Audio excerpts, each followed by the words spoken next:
Welcome. In this video, I'll show you how to fix ChatGPT subscription if it's not showing. All right, if you found this video helpful, please leave a like and subscribe to the channel for more such tutorials. Now, if you have upgraded through your smartphone's application store, well, the app often fails to communicate the transaction token to OpenAI's backend server.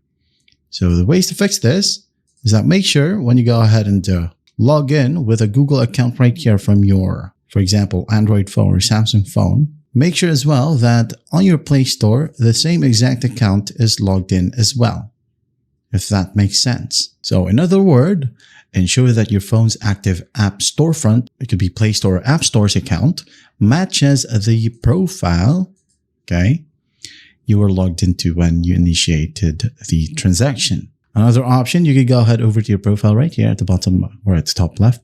And then at the bottom, you have your profile. Just tap on it.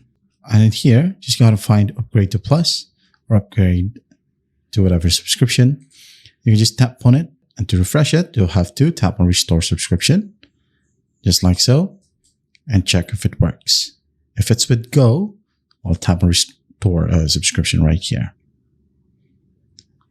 All right. So if that still won't work, well, let's go ahead and refresh our app. Got to find ChatGPT on your Android device. I'm going to go ahead and tell you how to do it on iPhone as well later. So tap and hold for Android, tap on the information icon, scroll all the way down, tap on storage, tap on clear cache first, followed by clear data, delete. And once that's done, just reopen the app. For iOS, go to settings, general, then iPhone storage, find ChatGPT, upload the app. Once that's done, reopen it, log in, and everything should work perfectly fine now.